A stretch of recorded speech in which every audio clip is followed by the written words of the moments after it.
Magandang araw mga kaparokya. Today is May 1, unang araw po ng buwan ng Mayo at ngayon po ay araw ng Miyerkules.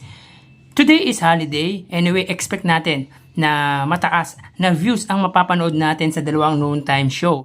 Average views nga pala ng Itbulaga at It's Showtime sa kanilang Facebook Live para po sa Itbulaga ay 13,000 viewers samantalang ang It's Showtime naman po ay 22,000 live viewers.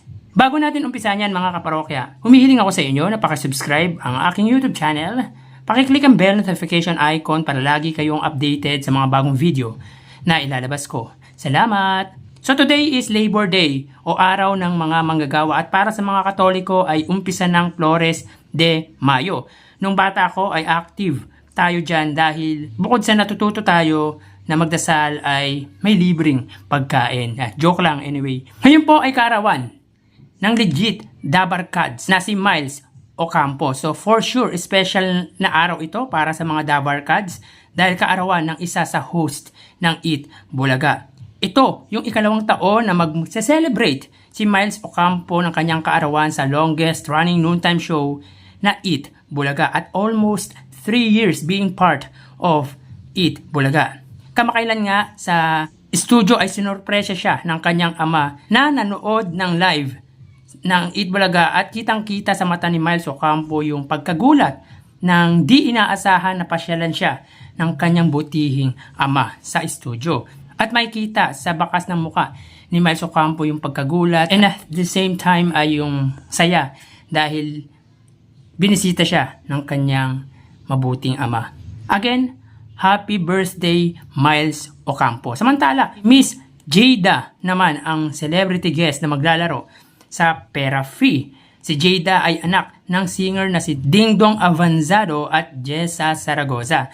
First time ni Jada to play Pera Free and I guess first time niya rin mag-guest sa longest running noontime show na Eat Bulaga. So tara, ating alamin ang online viewership ng dalawang bigating noontime show. Para sa Eat Bulaga under TVJ Facebook page na may 2.3 million followers at sa It's Showtime na may 17 million followers. So as of 12:58 mga kaparokya, may kita po natin dito na ang segment ng It's Showtime ay especially for you samantalang ang Eat Bulaga naman po ay Pera Free. Ang kasalukuyang celebrity guest ng Pera Free ay si Jada, yung anak ni Dingdong Avanzado at Jessa Zaragoza. So nakikita po natin dito ang Eat Bulaga po ay may 10.8 thousand viewers.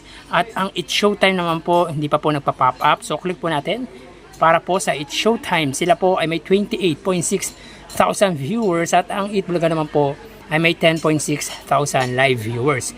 So ulitin po natin mga kaparokya, as of 12:59 PM ang Eat Bulaga po sila po ay may 10.8 thousand live viewers at ang It's Showtime ay may 28.8 thousand live viewers. So nakikita po natin dito mga kaparokya na angat po pagdating sa online viewership sa kanilang Facebook Live ang It's Showtime ng 18,000 viewers against Eat Bulaga. So mapunta naman po tayo sa TV Network YouTube channel. Para po sa Eat Bulaga under TV5 Philippines na may 1.74 million subscribers at sa It's Showtime naman under ABS-CBN Entertainment YouTube channel na may kasalukuyang 47.6 million subscribers. So as of 12:59 PM ang It's Showtime under ABS-CBN Entertainment ay may 121,000 viewers. Samantalang ang Eat Bulaga under TV5 ay may 41,000 live viewers. So ulitin po natin mga kaparokya, para po sa It's Showtime sila po ay may 121,000 live viewers. Sa Eat Bulaga naman po sila po ay may 41,000 live viewers. So kitang-kita po dito mga kaparokya na angat ang ABS-CBN YouTube channel against sa TV5 Philippines at ang iniangat po nito ay 80,000 viewers.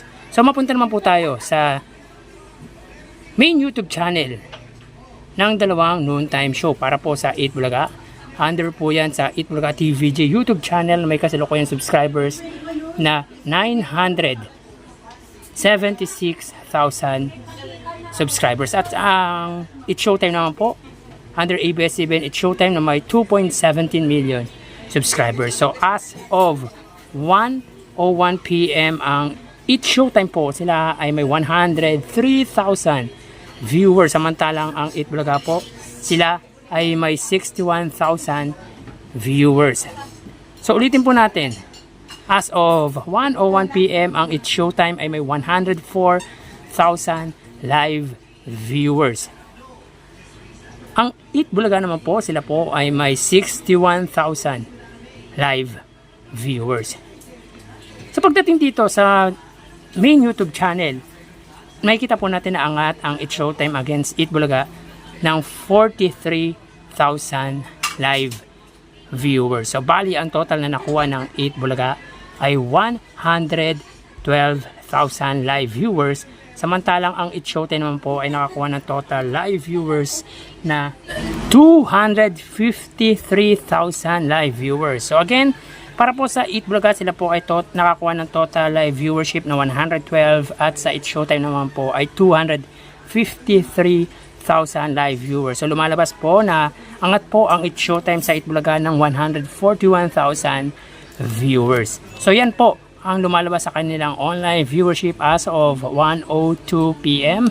At mamaya po magbabalik po tayo sa ikalawang yugto ng ating online viewership ng dalawang bigating noontime show dito sa bansa. Magpapaalam po muna ako pansamantala. Thank you and God bless.